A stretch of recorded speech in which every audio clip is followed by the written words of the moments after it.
사도행전을 가리켜서 우리가 성령행전이라고 말합니다. 성령이 강림한 이후에 성령이 주도적으로 역사하신 일들을 기록했기 때문에 붙여진 이름입니다. 어떤 사람들은 사도행전을 가리켜서 부활행전이다 이렇게 말하는 사람도 있습니다. 사도들이 예수님의 부활을 증거할 때 부활의 소식을 들은 사람들에서 나타나는 여러 가지 일들을 기록했다고 해서 붙여진 이름이기도 합니다. 우리가 잘 알듯이 사도행전을 읽어보면 성령이 충만할 때 십자가와 부활을 증거했고 십자가와 부활이 증거될 때에 성령이 강력하게 역사하신 것을 보게 됩니다. 그래서 사도행전이라는 말도 옳고 부활행전이라는 말도 옳다라고 저는 생각을 합니다. 우리가 읽은 본문의 말씀은 사도들이 부활을 증거할 때에 나타난 현상들을 기록하고 있습니다. 사도들이 예수님의 부활을 증언할 때 성도들의 삶에서 놀라운 변화가 일어났습니다.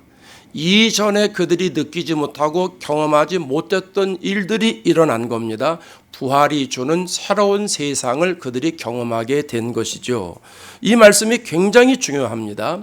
왜냐하면 예수님의 부활은 2000년 전에 과거에 일어났던 한 사건으로 이야기할 수 있습니다. 2000년 전에 예수님의 부활이 묶여 있을 수 있다는 거예요. 그래서 맨날 2000년 전에 예수님의 부활만 이야기하는 사람들이 있습니다. 또 예수님의 부활은 앞으로 우리에게 일어날 미래의 이야기로 한정되지도 않습니다. 어떤 사람들은 앞으로 우리가 예수님처럼 부활할 것이라고 하는 것만 강조하는 사람들이 또 있기 때문입니다. 그런데 여러분, 예수님의 부활은 과거, 현재, 미래에 동일하게 나타난다는 겁니다. 2000년 전에 예수님께서 부활을 통하셔서 부활의 생명이 오늘날 우리에게도 임해서 우리에게도 부활의 삶이 이어지고 또 앞으로 우리가 천국에 들어갈 때에 부활해서 하나님 나라에 들어가게 된다는 거죠. 그래서 이 부활은 성령을 통해서 우리의 삶에서 부활의 능력과 생명이 우리에게 흘러나와서 우리의 삶에서 부활의 은혜가 넘치고 날마다 지속돼서 나아간다라고 하는 겁니다. 그런 의미에서 오늘 본문을 통해서 예수님의 부활이 주는 새로운 세상을 우리가 경험하게 된다라고 하는 겁니다. 근데 그것이 무엇인가? 사도행전에만 묶여 있는 게 아니라 부활의 새로운 생명이 우리에게 오기 때문에 오늘 우리들도 새로운 세상을 경험하게 된다는 것이죠. 그게 무엇일까 생각해 보려고 합니다. 첫 번째는 한 마음과 한 뜻이 된다고 했습니다. 32절을 보겠습니다. 32절 믿는 무리가 한 마음과 한 뜻이 되었다 이렇게 표현을 합니다. 믿는 무리는 성도들을 말하는 겁니다. 성도들이 하나가 됐다는 거예요. 교회가 하나가 됐다는 거예요. 성령이 주신 생각으로 하나가 되고 방향이 하나가 되고 믿음이 하나로 만들어지고 표대가 하나가 되어서 나아갔다라고 하는 뜻입니다. 오늘 본문에 믿는 무리가 이렇게 표현을 했습니다. 믿는 무리들이 하나가 됐다고 그랬는데 먼저 예수님의 제자들의 경우는 어떤가부터 한번 생각해 보자고요. 예수님의 제자 중에는 생각이 같은 사람도 있고 생각이 다른 사람도 있습니다. 베드로나 야고보나 안드레나 요한은 어부입니다. 직업이 같고 한 동네 출신입니다. 그러니까 비슷한 부분들이 많이 있지 않겠습니까? 그런데 마태나 시몬 같은 경우는 전혀 다릅니다. 마태는 직업이 세리입니다. 당신은 로마의 지배를 받고 있을 때니까 로마 정부가 현지인을 세워서 세금을 거두게 했습니다. 그럼 세금을 거두는 사람들이 자기 동족에게 세금을 더 할당을 해서 거둬들였습니다. 그리고 그것을 로마 정부에 바치기도 하고 자기 주머니에 넣고 입속을 챙기기도 했다는 것이죠. 그래서 부정한 방법으로 사람들이 살았기 때문에 세리를 창녀와 동일시했다라고 하는 겁니다. 마태가 그런 사람입니다. 또 시몬은 어떤 사람이냐 하면 시몬은 열심당원이라고 말합니다. 미국에 공화당이 있고 민주당이 있잖아요. 그런 당에 소속되어 있는 멤버라고 하는 거죠. 그러니까 열심당은 애국단체입니다. 민족주의 단체입니다. 독립군입니다. 로마로부터 우리는 독립해야 된다고 주장하는 사람은 시몬이고 마태는 로마에 붙어서 친로마 사람입니다. 그래서 로마의 앞잡이 노릇을 사람이 마태라고 하는 거죠. 전혀 다르지 않습니까? 마태와 시몬은 너무나 다릅니다. 그러면 여러분 하나가 되겠습니까? 시각이 다르잖아요. 애국한다고 서로 말은 하지만 관점이 달라요. 그러면 그런 사람들이 예수님을 따라다닙니다. 그러면 날마다 다투지 않겠습니까? 건수만 있으면 다투지 않습니까? 근데 성경에는 다투었다는 말이 없습니다. 부활의 복음이 주신 현상이라고 하는 겁니다. 초대교회로 한번 다시 돌아가 볼까요? 성도들 간에 빈부의 격차가 있지 않았겠습니까? 요즘도 있었는데 당시에도 있지 않았겠습니까? 학력의 격차도 있겠죠. 지역의 격차도 있겠죠. 가문의 격차도 있겠죠. 차이가 아주 깊었을 겁니다. 그런데도 하나가 되었다라고 하는 겁니다. 어떤 분들이 그렇게 얘기를 하더라고요. 목사님, 여행을 가도 수준이 맞아야 재밌는 거예요. 수준이 안 맞으면 여행 버립니다. 그럽니다. 초대교회는요, 수준이 안 맞아요. 초대교회는 그야말로 오합집졸입니다. 하나가 될 리가 없습니다. 그런데 한 마음과 한 뜻이 되었다고 오늘 본문은 증언합니다. 예수님의 부활의 복음이 새로운 세상을 살아가도록 만든 것이라고 하는 것이죠. 여러분, 우리 교회는 어떻습니까? 우리 교회도 각양각색입니다. 다릅니다. 성도 다르고 얼굴도 다르고 지역도 다르고 가방끈도 다르고 연령도 다르고 추구하는 비전도 다르고 전부 다릅니다. 신앙적인 면으로 봐도 신앙이 성숙한 사람이 있고 또 신앙이 미숙된 사람이 있고 신앙의 컬러도 다르고 또 영적인 수준도 다르고 어떤 사람은 진보적인 신앙을 갖고 있고 어떤 사람은 보수적인 신앙을 갖고 있고 전부 다릅니다. 그런데 어떻게 이렇게 다른 사람들이 오늘 한 자리에 모여서 하나님 앞에 예배를 드릴 수 있습니까? 복음의 능력 때문입니다. 그것이 예수님이 부활해 주는 새로운 세상이라는 겁니다. 새로운 세상은 천지가 개벽하는 걸 말하는 게 아니라 우리가 서로 다르지만 생각이 다르고 사상이 다르고 철학이 다르고 또 믿음도 다를 수 있습니다. 그런데 부활하신 주님의 생명으로 말미암아서 그 부활의 복음으로 말미암아서 우리는 삶의 목표가 같은 사람들이 되었고 방향이 같은 사람이 되었고 예수님의 심정을 같이 품게 되었고 비전이 같이 나아가게 됐다는 거죠. 그래서 우리가 살아도 주를 위해서 살고 죽어도 주를 위해서 죽는다는 마음을 갖는 사람들이 됐다는 것이죠. 새로운 공동체를 이어져 가게 됐다는 것이죠. 여러분, 이것이 저의 힘 때문입니까? 여러분의 힘 때문입니까? 부활의 복음의 능력 때문입니다. 부활해 주시는 새로운 세상 때문에 오늘 우리가 이렇게 주 안에서 하나가 되어서 예배드리고 하나님을 찬양하고 영광 돌릴 수 있게 되었다는 말씀입니다. 결혼식 주례를 저는 종종 했습니다. 아니 자주 했습니다. 참 많이 했습니다. 결혼식 주례로 한국도 여러 번 다녀왔습니다. 화요일 날 갔다가 토요일 날 돌아오곤 그렇게 한 적이 참 많습니다. 결혼식 할 때 당부하는 게 있습니다. 두 사람이 자라온 환경이 다르고 배경이 다르고 내가 받은 교육의 방법이 다르기 때문에 앞으로 둘이 살 때마다 싸움의 연속이 이어질 거다. 연애하는 사람들 붙잡고 얘기하면은요, 그들이 뭐라고 그러면 목사님 우리는요 얼마나 잘 맞는지 몰라요. 얼마나 잘 맞는지 몰라요. 지금은 맞아. 조금 있으면 안 맞아. 언제 제일 많이 싸우나? 애 키울 때 제일 많이 싸워. 애를 학원을 보내냐 안 보내냐, 주일날 거길 보내냐 안 보내냐, 신앙을 그렇게 가르치면 어떡하냐, 아니 이렇게 가르쳐야지. 이것 때문에 이제 많이 싸울 거다. 예언자적인 얘기를 해줍니다. 그러면 어떡합니까 목사님? 네, 한 가지 방법이 있는데 두 사람이 일치하면 됩니다. 그런데 누구를 중심으로 일치하느냐가 중요한 겁니다. 상대방 중심으로, 남편이 아내 중심으로 일치를 하면 또 한 사람은 서운하고 반대로 아내가 남편 중심으로 일치를 하면 또 배우자가 서운합니다. 그래서 좋은 말로 서운한 거죠. 전문적인 용어로 열받습니다. 그래서 부부싸움을 하는 거예요. 근데 두 사람이 서로 다르지만 하나가 될 수 있는 비결, 그건 예수님께 마음을 합하는 것입니다.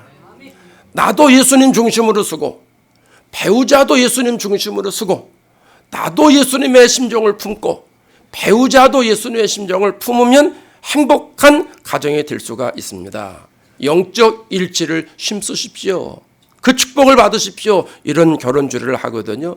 여러분, 부활의 생명 때문에 우리가 영적 일치를 이루어갔습니다. 이것은 한 번으로 끝나는 것이 아닙니다. 앞으로도 지속적으로 우리가 발전시켜야 될 줄로 믿습니다. 에베소서 4장 3절을 보세요. 에베소서 4장 3절에 뭐라고 그래요? 시작. 성령이 하나 되게 하신 것을 힘써 지키라. 우리를 성령께서 이렇게 부활의 생명으로 하나 되게 만들어 주셨으니 우리는 앞으로 이 하나됨의 일치를 계속해서 나아가야 된다는 겁니다. 왜 이게 힘써 지켜야 되느냐 하면 마귀는 우리의 하나된 모습들을 자꾸 분열시키려고 만듭니다. 분란시키려고 만듭니다. 그럴 때 우리가 사명감을 가지고 하나됨을 힘써야 된다라고 하는 겁니다. 그래서 여러분, 우리는 다 영적인 가족들입니다. 가족들에게서는 상대방을 귀하게 여기지 않습니까? 서로 존중해 주지를 않습니까? 어렵고 힘든 일을 당하면 격려해 주고 일으켜 세워 줍니다. 위로해 줍니다. 마음에 상처가 되는 말을 했을 때 서로 품어 줍니다. 그게 가족입니다. 우리 교회에서 이런 역사가 일어나기를 바랍니다. 간혹 나하고 틀릴 수 있습니다. 다를 수 있습니다. 예. 한국 사람들은요, 다른 거하고 틀린 걸 우리가 구분을 잘 못해요. 나하고 생각이 다르고 의견이 다르면 다 틀린 거예요. 그래서 보수는 진보가 무조건 나쁘고 진보는 보수가 무조건 나쁘고 다른 건데 다 나쁜 거예요. 누구 얘기만 아니에요. 우리가 그렇다는 거예요. 나하고 신앙이 조금 다르면 저 사람 뭐가 잘못됐어. 저 사람 더 은혜 받아야 돼. 막 이렇게 해서 서로 분리를 시키는 부분들이 우리에게 있다는 겁니다. 여러분, 그건 다양한 것이지 틀린 게 아닙니다. 우리는 예수님 안에서 때로는 다른 생각을 가질 수 있습니다. 그럴 때 그를 수용하는 겁니다. 그리고 그를 위해서 기도해 주는 겁니다. 그리고 부활하신 주님의 생명으로 하나가 될 수 있도록 나아가는 겁니다. 그것이 주님이 기뻐하시는 일인 줄로 믿습니다. 그렇게 되면 주님이 시키시는 일이라면 서로 일치된 마음이기 때문에 일치된 마음으로 순종하면서 그 사명을 완수해 간다는 것이죠. 이것이 성령이 하나 되게 하신 것을 힘써 지키는 것입니다. 이것이 부활해 주시는 새로운 생명이라는 것이죠. 새로운 세상이라는 것이죠. 여러분, 우리 교회 이런 역사가 날마다 이루어져야 될 것 아니겠습니까? 이 부활의 축복이 저와 여러분에게 있기를 바랍니다. 두 번째로는 부활해 주시는 새로운 세상은 무리가 큰 은혜를 받았다는 것이죠. 33절을 보겠습니다. 사도들이 큰 권능으로 주 예수의 부활을 증언하니 무리가 큰 은혜를 받아. 사도들이 예수님의 부활을 증언할 때 무리가 큰 은혜를 받았다는 거죠. 여러분, 은혜는요, 하나님 주시는 선물이잖아요. 원어의 뜻은 하나님이 베푸시는 친절 호의라는 거예요. 근데 나는 받을 자격이 없는데, 죄인이니까 받을 자격이 없죠. 그런데 하나님이 값없이 주신다는 거예요. 그걸 우리는 은혜라고 말합니다. 사도들이 예수님의 부활을 증거할 때 많은 사람들이 이 엄청난 은혜를 받았다는 거예요. 부활의 은혜를 받았다는 거예요. 여러분, 우리가 일반적으로 예배드릴 때 받은 은혜하고 부활의 생명을 말씀 들을 때 은혜하고는 차원이 좀 다른 거예요. 부활을 증언할 때 받았던 은혜는요, 이루 말로 형용할 수 없는 겁니다. 왜 그러냐 하면 고린도전서 15장 20절에 이렇게 말합니다. 이제 그리스도께서 죽은 자 가운데서 다시 살아나사 잠자는 자들의 첫 열매가 되셨도다. 예수님이 사망 권세를 이기시고 부활하신 것이 잠자는 사람들의 첫 열매가 됐다는 겁니다. 여러분, 첫 열매가 열렸다고 하는 것은 두 번째 열매도 맺어진다는 거고 세 번째 열매도 맺어진다는 의미가 아니겠습니까? 그러면 누가 두 번째 열매가 됩니까? 누가 세 번째 열매가 됩니까? 그럼 조금 더 깊이 들어가 보겠습니다. 44절에 가면 이렇게 말합니다. 육의 몸으로 심고 신령한 몸으로 다시 살아나니 육의 몸이 있은즉 또 영의 몸도 있느니라. 신령한 몸으로 두 번째, 세 번째 살아난다는 겁니다. 영광스러운 몸으로 두 번째, 세 번째 살아난다는 겁니다. 영의 몸으로 살아난다고 하는 것 꼭 기억하시기를 바랍니다. 어떤 사람은 육신의 몸으로 그대로 살아나는 사람이 있는 줄 아는데 아닙니다. 영의 몸입니다. 영의 몸. 그러니까 눈 나쁘다고 천국 가서 못 보는 거 하나도 없습니다. 이 땅에서는 귀가 조금 좀 이상이 생겨서 못 들을 수 있습니다. 천국 가면 그런 거 없습니다. 걱정하지 마시옵소서. 어떤 사람은 육의 몸으로 그렇게 부활돼서 하는데, 그럼 영의 몸이 뭐냐? 영의 몸 모르죠. 성경에 안 나와 있어요. 육의 몸이 있으니까 영의 몸도 있지 않냐? 이렇게 설명을 한 거니까 그건 천국 가서 알게 됩니다. 그걸 우리가 모르니까 영광스러운 몸, 신령한 몸 이렇게 표현하고 있는 것이거든요. 우리가 예수 믿은 사람들이 예수님이 부활하신 이후에 두 번째로 부활하고 세 번째로 부활하고 네 번째로 부활한다 이런 얘기입니다. 여러분 이거 어마어마하게 큰 은혜 아니겠습니까? 한 구절 더 볼까요? 고린도전서 15장 52절에 뭐라고 말씀하냐면 나팔 소리가 나매, 이건 다 같이 읽어야 됩니다. 시작. 나팔 소리가 나매 죽은 자들이 썩지 아니할 것으로 다시 살아나고 우리도 변화하리니.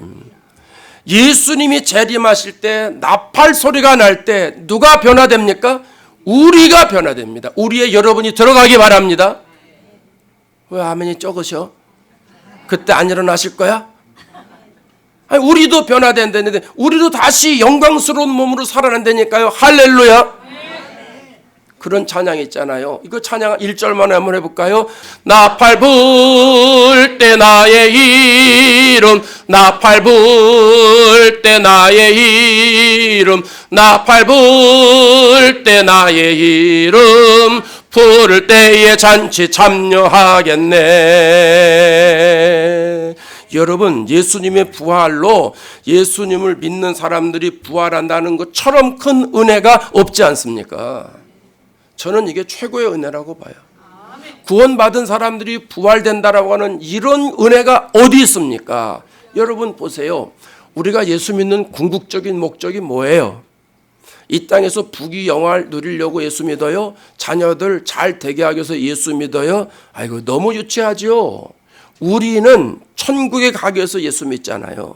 이 땅에 내 목숨이 살아있을 때 예수 그리스도를 나의 구세주로 영접하고 예수님께서 영혼을 불러가시면 그때 우리의 영혼이 천국 가기 위해서 예수 믿는 거 아닙니까? 동의하시면 아멘? 그러면 예수님이 재림하실 때 우리도 신령한 몸으로 영광스러운 몸으로 부활하게 된다는 것입니다. 영원한 천국에서 수정같이 맑은 생명수 강가에서 하나님과 영원히 살게 된다는 겁니다. 예수님의 부활이 증거될 때에 많은 사람들이 이 사실을 깨달은 거예요. 사도들이 예수님의 부활을 설교할 때 많은 무리들이 그러면 우리도 부활하는 거야? 나도 부활하는 거네? 그럼 나도 예수님처럼 부활해서 하나님 나라에서 영원히 살겠네? 이런 경험을 했다는 거예요. 이런 깨달음을 받았다는 거예요. 이걸 성경은 큰 은혜다 이렇게 표현하고 있는 거예요. 그전에는 이런 세계가 있는지를 몰랐어요. 생각도 못했어요. 근데 예수를 믿고 나서 예수님의 부활 생명이 몸으로 들어오면서부터 내가 새로운 세계를 경험하게 되는 거예요.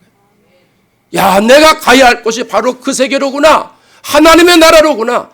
이것을 지금 무리들이 깨닫게 됐다는 거예요. 그걸 가리켜서 성경은 큰 은혜를 받았다.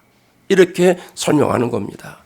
오늘 예배드리는 저와 여러분에게도 이 놀라운 부활의 복음의 역사가 이어지기를 바랍니다. 부활의 소식을 들을 때 이 무리들이 얻었던 큰 은혜가 우리의 삶을 감싸는 축복이 있기를 바랍니다. 다른 은혜는 못 받아도요, 이 은혜는 꼭 받아야 됩니다. 이 은혜 받아야 천국 가는 겁니다. 여러분 삶에 신앙생활 힘드신 분들이 있으세요? 혹 어려운 분이 있으세요?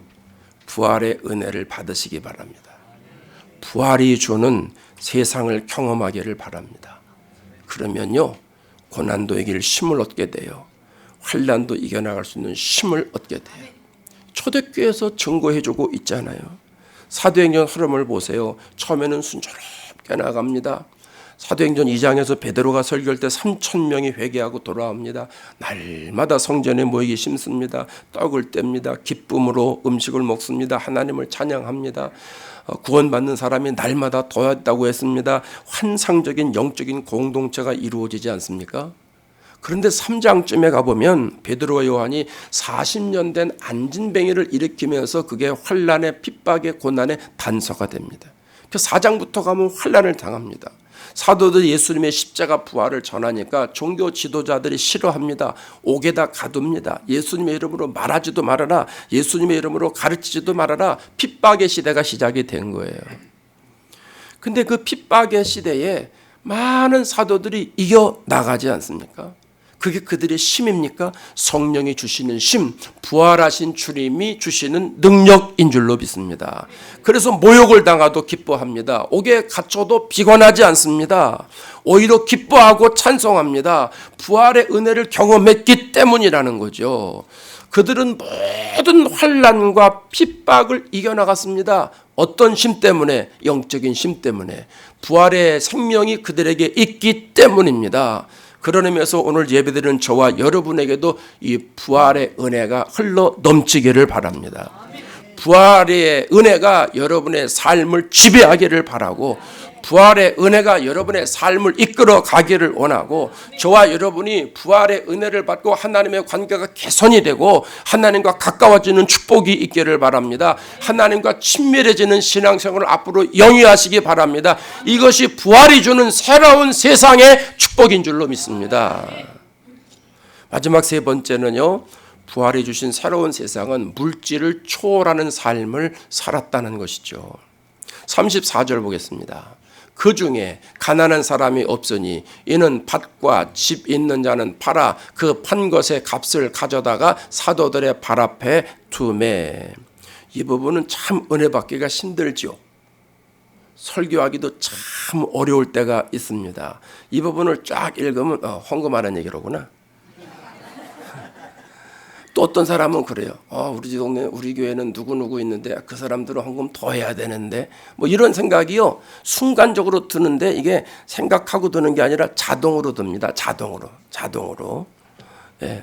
근데 여러분, 이 말씀의 의미는 그런 말씀이 아닙니다. 이것은요, 초대교회는 물질을 초월하는 삶을 살았다라고 하는 뜻입니다. 오늘 34절에 팔았다라고 하는 말은요, 원문에는 현재 능동태입니다. 무슨 말이냐면 한 번으로 끝난 게 아니고 계속 지속이 됐다는 거예요. 그러니까 초대교회 성도들 가운데 가난한 사람, 궁핍한 사람이 있을 때마다 재산을 팔아서 하나님 앞에 바치는 사람이 계속 생겼다, 이런 말입니다. 사도행전 2장에 가도 비슷한 표현이 나오지 않습니까? 2장 44절에 가면 그런 표현이 나옵니다. 믿는 사람들이 다 함께 있어 모든 물건을 서로 통용하고 또 재산과 소유를 팔아 각 사람의 필요에 따라 나눠 주었다고 기록하잖아요. 자, 사도행전 2장에서도 재산을 팔았습니다. 4장에서도 팔았습니다. 그럼 4장 이후에는 안 팔았겠죠? 그 외에도 계속 팔았다라고 하는 거예요. 파는 사람이 있었다는 거예요. 현재 능동태가 그런 말이라고 하는 거예요. 여러분, 이건 어마어마한 일이에요. 이거는 사람들이 도저히 생각할 수 없는 일이고, 그들이 예수를 믿는다고 해도 그 공동체에서 일어날 수 있는 일이 아닙니다. 왜냐하면요, 사람들 마음속에는 남을 도와줘야 되겠다는 마음도 있지만 상대적으로 탐심이 자리 잡고 있습니다. 탐심. 물질에 대한 욕심이 얼마나 많은지 모릅니다. 사람마다 조금 차이는 있을 뿐인데, 어떤 사람은 눈에 보이게 드러나고 어떤 사람은 눈에 보이지 않을 뿐입니다. 인간의 내면 속에는요, 누구에게나 이 탐심이 자리 잡고 있다는 거예요. 예수 믿는 사람도 예외가 아니에요. 목사도 예외가 아니에요. 누구도 예외가 아니에요. 민수기 11장에서 이것을 뒷받침해 주지 않습니까? 이스라엘 백성들이 출애굽해가지고 약속의 땅 가나안을 향해서 진군합니다. 광야 생활을 하는데, 이 애굽에서 나올 때 이스라엘 백성만 나온 게 아니고 다른 나라 백성들이 나왔습니다. 그걸 성경은 잡족이라고 표현했거든요. 다른 인종도 나왔다는 거예요. 근데 이 사람들이 중간에 탐욕을 발휘합니다. 탐욕을 품은 거예요. 그러니까 그 모습을 보고 이스라엘 사람들이 또 탐심을 품습니다. 이 탐심도 전염이 됩니다. 굉장히 빨리 전염이 됩니다. 그러면서 그들에서 나오는 말이 있죠. 불평입니다. 우리가 애굽에 살 때는 생선을 공짜로 먹었는데 여기는 만나밖에 없다. 언제 우리 고기 주냐? 이렇게 투정하는 거예요. 아주 쉽게 말하면요, 건건이가 현찮아서, 무슨 말인지 알죠? 이게 어디 사투리인지 몰라요. 반찬이 전찮아 가지고 못 먹겠어. 맨날 이게 시금치 나무랭기만 줘가지고 무슨 밥을 먹으라고 그래. 좀 고기도 갖다 주고 통닭도 갖다 주고 돼지고기도 갖다 주고 고기값이 좀 비싸지만 가끔 소고기도 좀 먹어야지, 이런 말입니다. 이게 탐심으로 지금 가득 찼다는 거예요. 여러분, 이 사람들이 광야에서 지금 만나를 먹는 자체가 기적이고 은혜입니다. 옛날엔 종살이를 했잖아요. 종살이 졸업한 게 어딘데. 감지덕지죠. 자기들이 지금 애굽에서 종살이 하던 처지인데 옛날에 죽어라고 일 안 하기만 해도, 아니 그들이 무슨 뭐 만나를 먹기 위해서 일을 했습니까? 기도를 했습니까? 그냥 때가 되면 아침 저녁으로 만나와 미추라기가 저절로 나옵니다. 가서 그냥 소쿠리에 그냥 담아오기만 하면 됩니다. 토요일은 이틀 거 담으라 했으니까 이틀 거 더 담으면 됩니다. 더 그냥 광주리에 그냥 이렇게 가지고 더 담아오면 되는 겁니다. 그리고 그 다음날 그거 먹으면 살 수 있는 겁니다. 그런데 탐욕이 들어가니까 불평, 불만이 생겼다는 겁니다. 이 사람들은 지금 광야에서 죽을 사람들이 아니거든요. 광야가 최종 목적지가 아니에요. 하나님이 약속하신 젖과 꿀이 흐르는 땅으로 가는 중이에요. 가나안 땅이 최종 목적지입니다. 그러면 광야에서 조금 힘들다 하더라도, 불편하다 하더라도 참아야 되는 것 아니겠어요? 가나안을 들어가는 과정이니까 힘들어도 좀 참아야 되지 않겠느냐 하는 거예요. 운동하는 선수들이요, 경기를 앞두고 시도 때도 없이 훈련을 합니다. 국가대표 선수가 된다는 자체가 영광인데 그 선수들이 국가대표라고 하는 이름을 가지고 얼마나 훈련을 많이 하는지 모릅니다. 그런데 대부분은 불평하지 않습니다. 강력한 훈련을 그들이 하고 있어도 그들이 불평하지 않습니다. 왜요? 지금은 훈련하는 과정이기 때문에 힘들고 어려울지 모르지만 대회 나가서 우승을 하거나 좋은 성적을 거두면 그처럼 영광스러운 날이 없기 때문이 아닙니까? 최종 목적지에 이르기까지는 힘들고 어려워도 인내하고 이해하고 이겨나간다라고 하는 말입니다. 그러면 이스라엘 백성들이 가나안을 향해서 갈 때 불평, 불만하지 말아야 합니다. 날마다 기적의 삶을 살고 있지 않습니까? 근데 탐욕이 전염돼가지고 탐욕을 품어가지고 무슨 반찬 타령을 한다느니, 물이 있느니 없느니, 고기가 뭐 뻑뻑하느니 덜 익었느니, 뭐 하찮은 것에 탐욕이 생겨가지고요 원망하게 되는 거예요. 여러분, 우리 안에 숨겨져 있는 탐욕은 무서운 겁니다. 탐욕이 생기면 분별을 못합니다. 목적지를 잃어버립니다. 약속의 땅 안 보입니다. 예수 믿는 사람이 탐욕이 생기면 천국이 안 보이는 거예요. 교회 다녀도 물질이 다인 줄 알고 육적인 것에 올인하지 않습니까? 영적인 것 안 보이는데, 육적인 것이 내 눈에 다 가득 차 있는데 목적지 잃어버리니까 이스라엘 백성들이 광야에서 죽듯이 그런 일들이 일어난다는 거예요. 골로새서에서는 탐심을 이렇게 말하잖아요. 3장 5절에 그러므로 땅에 있는 지체를 죽이라. 곧 음란과 부정과 사욕과 악한 정욕과 탐심이니 탐심은 우상숭배니라. 탐심이 이렇게 고약한 거예요. 그런데 여러분, 오늘 성경으로 다시 돌아와 봐요. 부활의 복음을 그들이 받았습니다. 부활의 생명을 그들이 받았습니다. 탐심이 없어졌다는 거예요. 누구에게나 신령 깊은 곳에 박혀있는 그 탐심이 부활의 생명으로 없어졌다는 거예요. 그걸 초월하는 삶을 살았다라고 하는 거예요. 이것이 부활해 주시는 새로운 세상입니다. 우리의 마음에도 탐심이 있지 않습니까? 그렇죠? 우리 마음에도 탐심이 있어요. 예수 믿는 사람들이요, 남들이 잘 되면 그걸 또 은근히 부러워합니다. 새벽기도 하시는 분들은 새벽기도 안 하는 분들이 잘 되는 걸 보면 그게 그렇게 부러울 수 없습니다. 나는 죽으라고 새벽기도 별로 풀리지 않는데 저 사람은 잠만 잘 자도 잘 풀리네. 아이고.